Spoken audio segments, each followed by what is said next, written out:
Yeah, I'm a member of the counseling team at the IGPP in Freiburg, psychotherapist and researcher. And yeah, I want to talk about some connections between our data about exceptional experiences and the concept of dual aspect monism. There are different varieties of dual aspect monism, and there are also not neutral monism, panpsychism, but there are differences.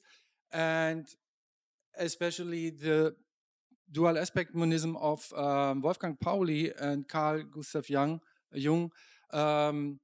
is very special, I would say, but it's very helpful for understanding the dynamics of exceptional experiences in the process of counseling. This is my experience over more than 25 years at the IGPP. The so-called Pauli-Jung dialogue or collaboration was about meta theory centered on the concept of synchronicity, mainly between 1946 and 54. And synchronicity, I think you are familiar with the concept of synchronicity. To make it short, it's about psychophysical correlations that are neither causal nor random, but they are meaningful, especially, or for example, in extrasensory perception experiences. The Pauli-Jung conjecture is about the psychophysical problem and the relationship between the mental and the material domain.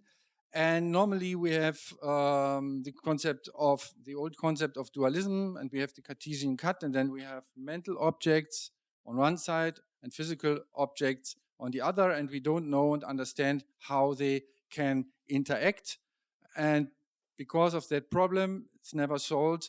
Today we have more or less physicalism as a paradigm, and it's also not so fruitful because we do not understand how qualia or intentionality can arise from purely physical systems.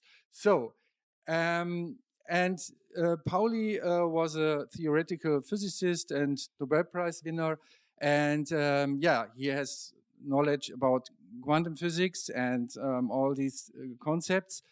And in quantum physics, you have in our normal classical physics, you have physical objects, but in quantum physics, you have entangled systems. The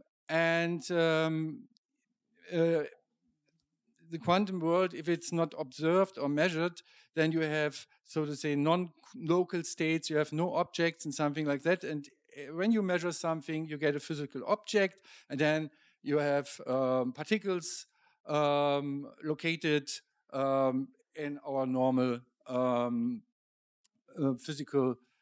classic physical paradigm.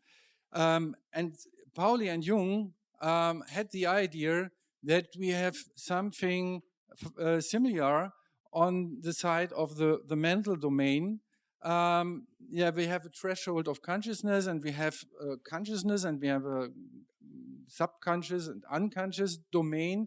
And yeah, there was the idea, is it possible that we have similar in the unconscious, something like holism, a non-local realm, and even in the moment of introspection, then we get so mental objects like ideas, images, pictures, inner pictures, or thoughts, and something like that. But before, they are in the same non-local state, because introspection is also a kind of, so to say, mental measurement.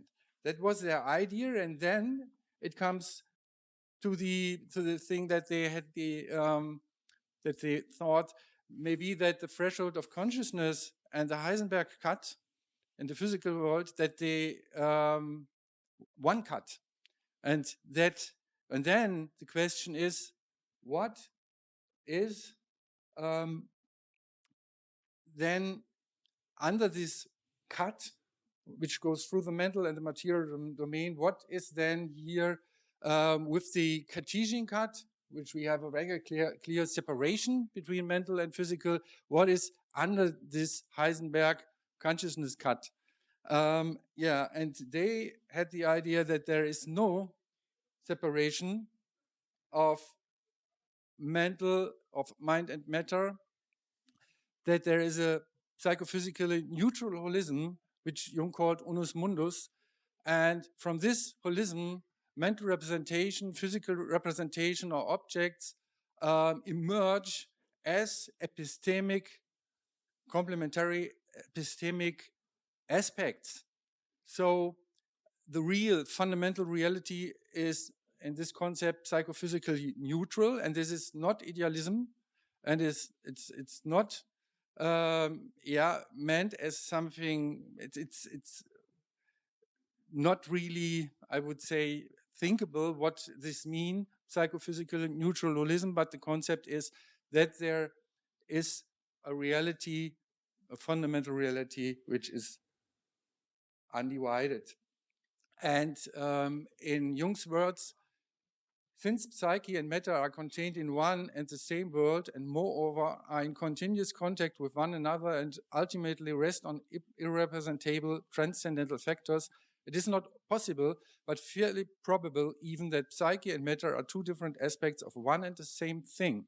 The synchronicity phenomena point, it seems to me, in this direction, for they show that the non-psychic can behave like the psychic and vice versa, without there being any causal connection between them. This is a very important aspect, because in this concept there is no interaction, no causal interaction between mind and matter.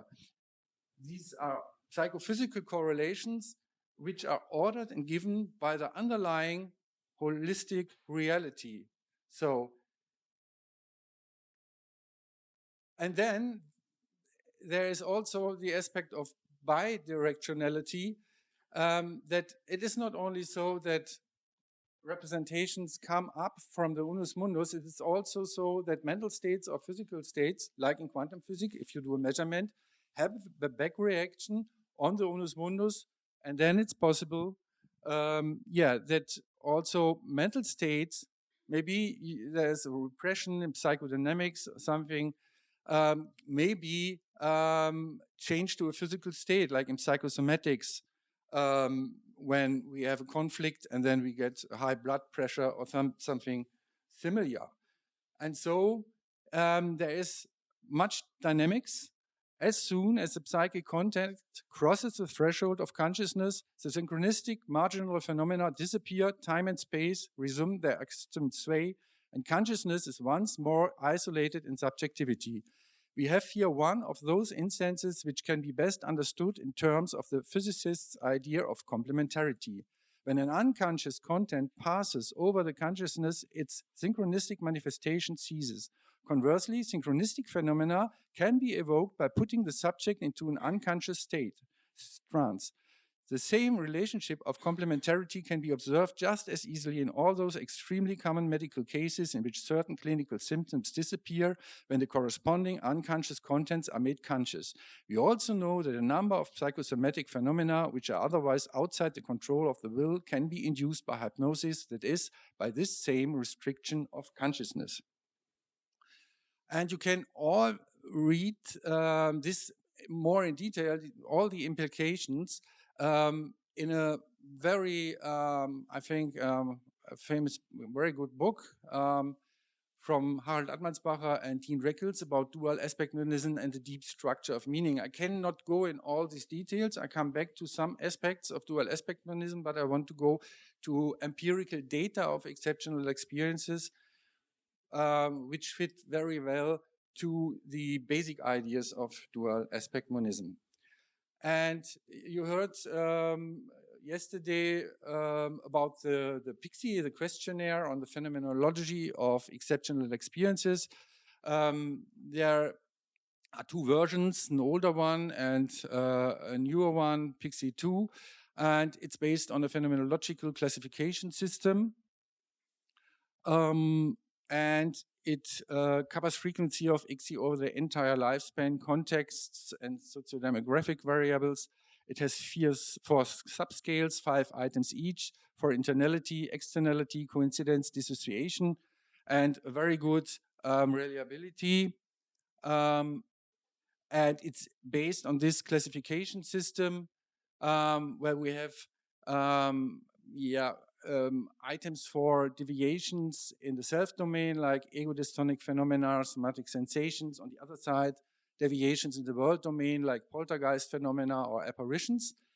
And we have also, between the self and the world, mind and matter, we have structural psychophysical relations. And it can be that there in exceptional experience we have a deficit, a disconnection of usually connected elements in self and world by automatism, sleep paralysis, or out-of-body experiences. Or we can have a connection of usually separated elements in self and world by extrasensory perception or meaningful coincidence. So these 4 classes, which based on the idea of self and world and the relation and deviations from the usually experienced relation between both domains.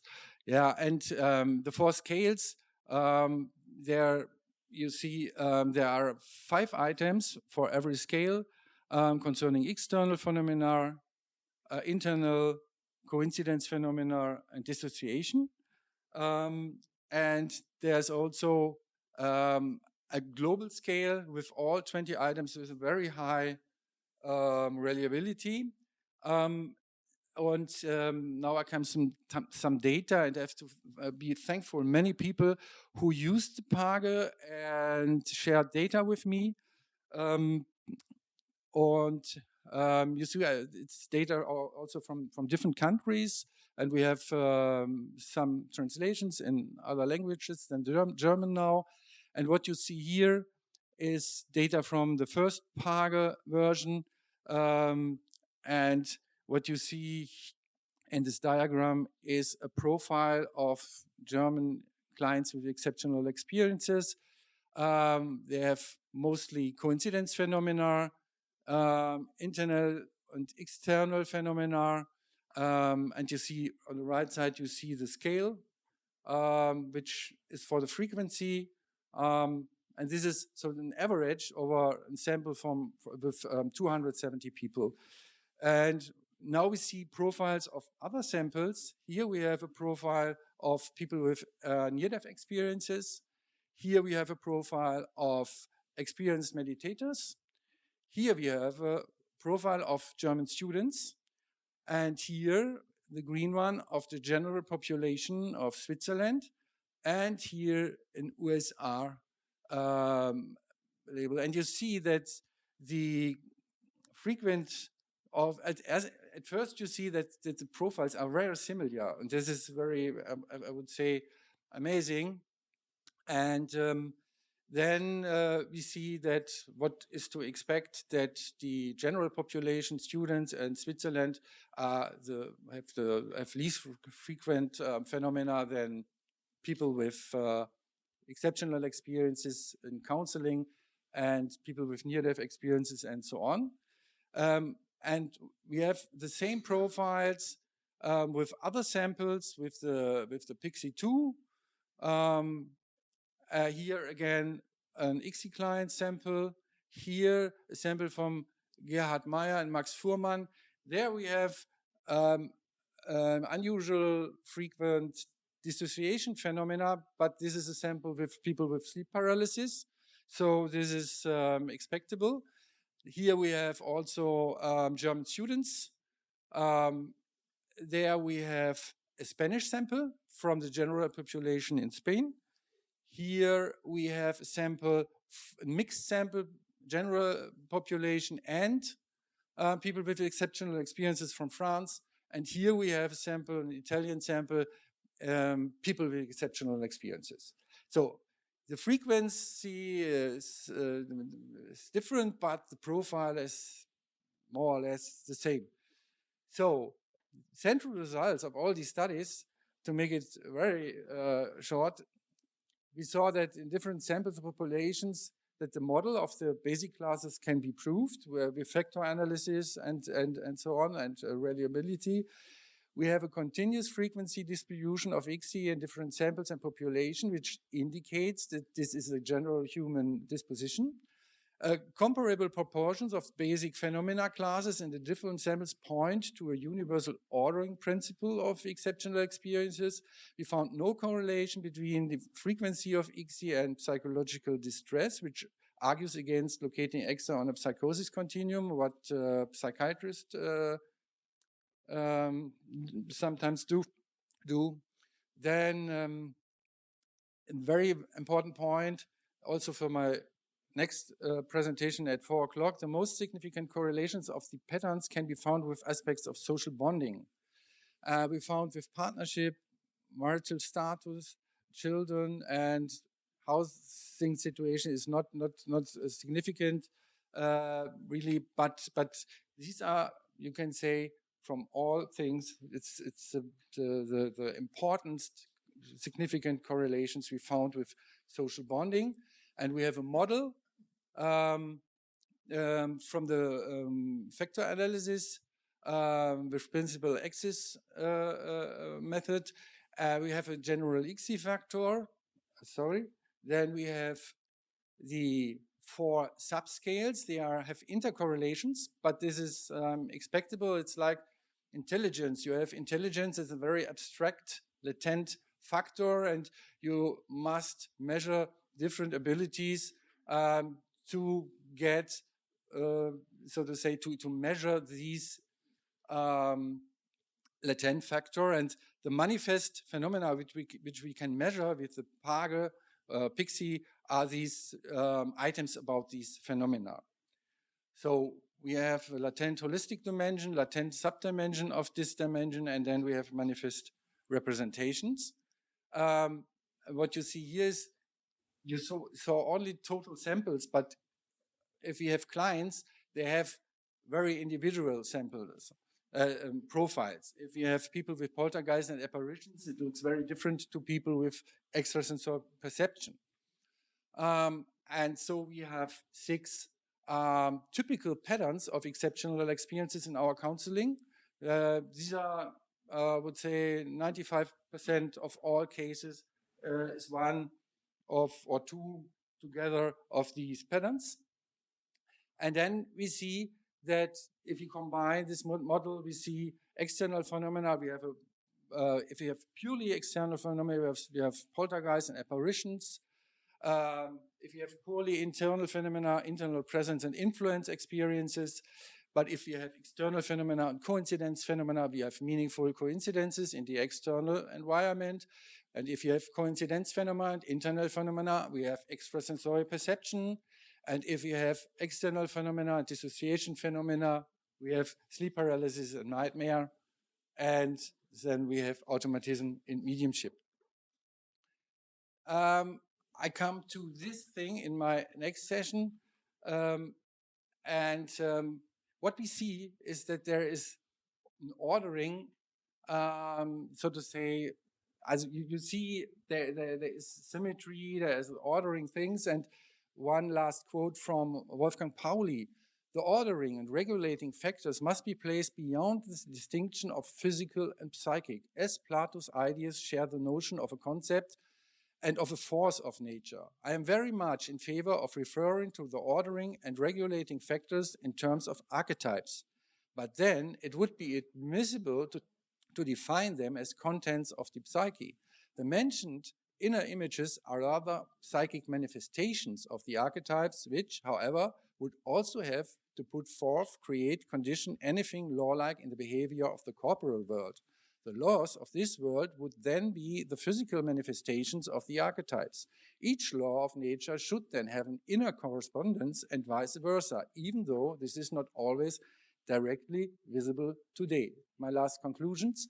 With the factor analysis, we found a latent global ExE factor in many, many different samples, which you can interpret as psychophysically neutral. And then you have the complementary subdimensions, internal, external, coincidence, dissociation, which never, in no case, in factor analysis, build one factor.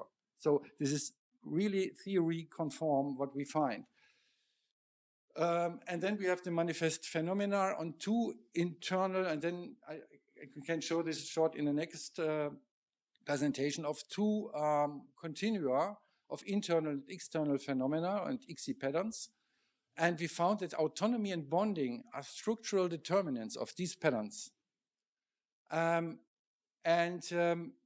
would say if the holism of the factors and if real phenomena are assumed as and if phenomena are assumed as real, the best interpretation is with dual aspect monism.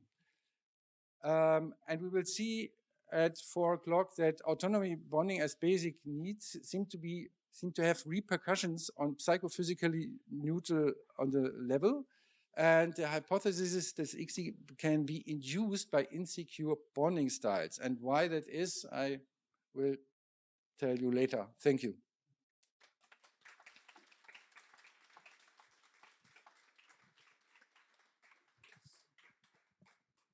I think we have time for a couple quick questions, as we started a little late. So, hi, thank you for that. I have a question concerning this model, whether you have those two axes with the coincidence and dissociation. So as I understand, those are frequency. So each, you ask people about the frequency of those experiences. Yeah.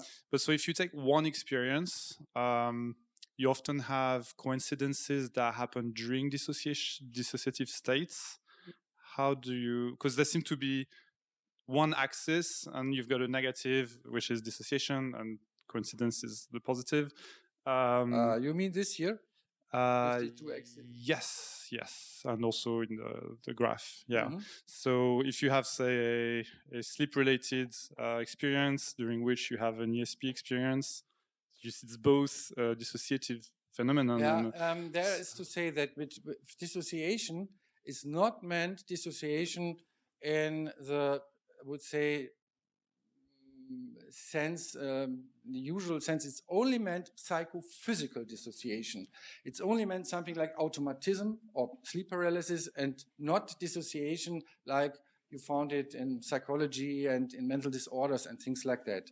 And dream states it's not dissociation as psychophysical dissociation in the sense it meant here. That is important. If you have ESP, you can have it in dreams as precognitive dreams. You can have in the waking state. The point is, from a phenomenological aspect, if you have some internal representation that is correlated with an external event, and you have the impression you cannot explain it with a signal transfer, a conventional signal transfer by your senses, then you have some exceptional, you have some extrasensory perception. And it's only phenomenological, so to say, procedure where we try to figure out what relations are the phenomena have in the experiences of the people. Okay, so you cannot have a deficit with an excess at the same time? A deficit means a deficit of your normal psychophysical correlation. Normally, I have a structural correlation, and when I want to move my arm, I have the mental idea I will move my arm and can do it. But if I cannot do it, like in sleep paralysis, or if my arm moved by itself, and I have no control over it, and I have the impression I possessed or something like that, and an entity has entered my body, then we have these psychophysical dissociation phenomena where you have a deficit of the normal psychophysical entanglement of mind and body. And in the other way, you have, so to say, a very exceptional connection between mental content and the external world, not given by normal seeing or hearing or something like that. So this is the idea of the PAGE, or the PIXI questionnaire. Can I ask one quick question myself on the dual aspect monism ontology in the unus mundo part is below the Heisenberg cut, basically the collapse of the wave function, quantum wave function. Is there, on this view, is there anything going on in there other than the Schrodinger equation? Is there a possibility for anything going on in there? Can you say anything happening there? If there anything happening beyond the Schrodinger equation? Yeah, there happen things, and you can read it very well because Harald Ansbacher is a theoretical physicist, and yeah, he can explain it better than I. But there is dynamics, but it's a psychophysics neutral dynamic. Under the Heisenberg cut and under the and it's so to say a reality full of potential which can be so to say be actualized by processes or states from the physical domain or from the mental domain. But the idea is that it's a holism. It's all. I have it here. You see it on this picture. The idea is that you have the psychophysical neutral domain. Here you have the physical domain, the mental domain, and with all domains you have correlations. But there's also a triple correlation between all the things. You cannot separate anything in real. It's only epistemic, and you see it here. Here you have the psychophysical neutral reality, which is not identical with mental states, phi is for state, or physical states. You have here, so to say, the bidirectional traffic, but here you have only acausal correlations, and this explains why we never solve the psychophysical problem, and why we never can explain how psi functioned if we try to search for a signal. And yeah, this is the idea. It exists, that what people call psi, but it exists not as signal transformation on this level. It exists on these correlations which have something to do with meaning. And meaning is this very central concept in Carl Gustav Jung's synchronicity concept. So I cannot explain all these things in 20 minutes, but I can recommend this book. It's very fruitful to read. Okay, thank you very much. Yeah. This diagram looks a lot like what I'm going to show in my talk. So, thank you. Thank you.